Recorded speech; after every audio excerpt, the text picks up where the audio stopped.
Hello everyone, welcome to Shal Gulhati, Shiva and Mysticism for another episode of Monday with Mahadev. Today I'm going to talk to you about a very interesting story which involves the two sons of Shivji, Kartikji and Ganeshji, and how they had a conflict. Now, conflict is a very important word today in our lives.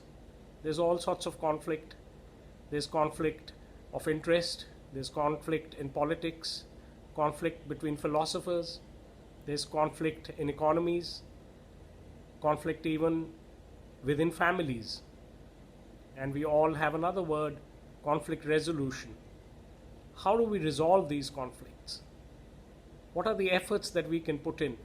What can we learn from the past of all civilizations, kings, presidents, CEOs of companies, so on and so forth?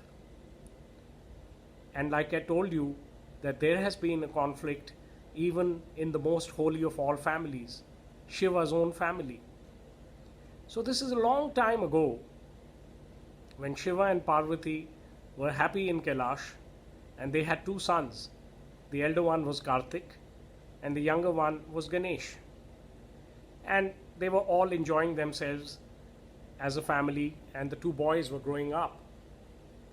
So one day, when Parvati was looking at the two boys, she told Shiva, she said, I think the boys are grown up and now we should have them married.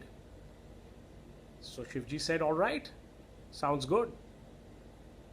Who should we get married first? So Parvati ji, for some reason, didn't say that Kartik is elder, so he should be married first. She said, put them to a test, and whoever wins the test should be married first. So Shiva said, all right, as you say, so be it, tathastu. And he called his two sons and he said, now you're grown up and we like the way you've grown up, and it's time that you got married, and we have decided that we will get one boy married first and I will put you to a test. Whoever wins the test will be married first. So both the boys said, fair enough. Yes, Dad, we are ready. So what is the test? So Shivji said, you see this universe? From wherever they were seated, they could probably see some galaxies or some constellations. And he said, do you see all that in the sky, the universe? So they said, yes. He said, well, here's what I want you to do. Both of you go around the entire universe 7 times, starting from here, from us, and whoever returns first will be declared the winner, and we shall have him married. So they said, all right. Now Kartik ji has a vahan, a peacock, but this is like a rocket science peacock, and he travels very fast. So Kartik ji just got onto his peacock, and with God speed, because he was a god. He was God's son, his mother was a goddess, and he had God speed, literally the phrase. And he just rushed through the universe into outer space, very much like a rocket scientist. Now Ganeshji is little portly, he has a belly, and he's the younger of the two, and he's just around them all the time. And his vahan, his transport, is Mushak, the mouse, which of course is another story. How does an elephant have a mouse for his transport? But anyway, so Ganeshji realized that I am very heavy and my Mushak is small, and it's going to be very difficult for me to compete with elder brother Kartik. So what he did was, where Shiva and Parvati were seated looking at him to begin, he just smiled at them and then started circumambulating them, going around the parents. So he just did that. He went once, he went twice, he went thrice, like we do in a temple even till today. And he did that 7 times. And maybe it must have taken him let's say 7 minutes to do that. And in the meanwhile, Kartikji had actually traveled the whole universe 7 times. And he probably took 8 minutes, or 7.5 minutes, whatever it was, and he reached, with a thump, he reached his parents, and he was sure that no one has ever done this kind of speed before, so he will be declared the winner. But when he arrived, Shiva told him that I am very proud of you. You went really fast. But I declare Ganesh the winner. So Kartikji was baffled. He said, how come? How come he's the winner? I didn't even see him crossing the universe, not even once. And I've done it in record time. With God's speed, no one can do this. Not even all the other gods and the Devis and the Devtas, they can't do this. I've done it. And how come you're declaring him the winner? So Shiva said, well, he circumambulated us 7 times. And Shivji was going to explain something to Kartik, but Kartik wouldn't listen anymore. He said, that's too much. Much as I respect you, Father, this is too much. Just because Ganesh has just moved around you 7 times, you have declared him the winner. This is not fair.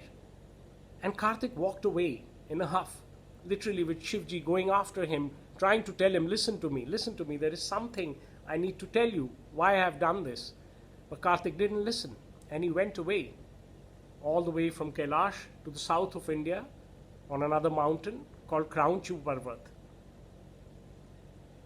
And a conflict had arisen in the Holy Family. Now, because Kartikji didn't wait, Shivji couldn't explain to him why he did that.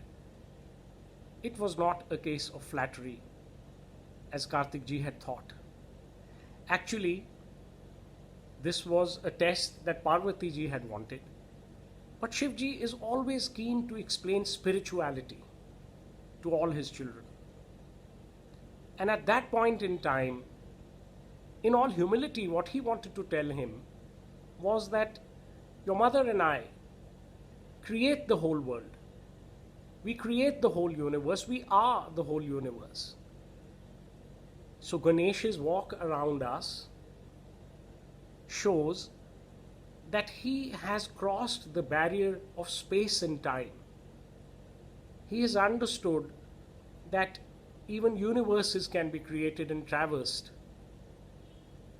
But the central consciousness which creates those universes, how does one traverse that? It can be through meditation, dhyana, reflection, chintan, prayer, worship. It can be through one of these methods. And Ganesh, at that point, in his wisdom, chose worship. Let me worship the parents who have created these universes. Let me circumambulate them. And that means I would have circumambulated the whole universe. But the conflict remained. And it remains till today in this world. Taking this analogy a little further, Kartikji, who's basically a scientist, he had a very fast vehicle or a rocket. Let us say this is the temperament of the West, the scientific mind. And Ganeshji, by showing his deep spiritual understanding, let us say largely that this is the Eastern mystic thought. Though it's not hard and fast, the lines have blurred now. It's a small world, it's a global world, and many Westerners can have an extremely good sense of consciousness. And many Eastern people, of course, can be very scientific, as they have been in the ancient times. But there are conflicts because of the very different ideologies of the two hemispheres. The scientist knows how to make jet planes and travel the continents. And the mystic knows inner peace. He knows meditation. And the scientist is largely an inventor. He wants to invent rockets, crafts which will go across the world, which will make outer space travel common. And the mystic is largely a discoverer. He discovers that things are already there. You cannot invent gravity. Gravity is there, you can discover it. So while the scientist is working very hard, even as we talk, trying to make outer space travel common, he cannot even think of the next step, which is a time machine. We've talked about it, people have talked about it, but he cannot find a rational way to actually make a time machine, for example.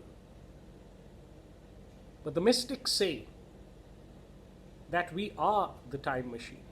This is the craft. The mantra is the propellant. The body is the yantra. You see, mystics go by mantra, yantra, and tantra. Mantra is like what we chant, it's like a propellant. Yantra is the design, the geography, so this body, and tantra is the system, how it actually moves. So while the scientist is trying to make a spacecraft which can go into outer space and take people there, and he's trying to think how can a time machine be made logically, the mystic says, well, we have traversed time also. Now, they can stay away from each other, and have fiercely different ideologies and keep telling each other, you do not have the proof and I do not go by your system. Or then they can share the fruits of their wisdoms, as brothers should. Like I said, now the Eastern mystic, for example, or somebody who's actually steeped in God consciousness, is already using jet planes to go across the continents.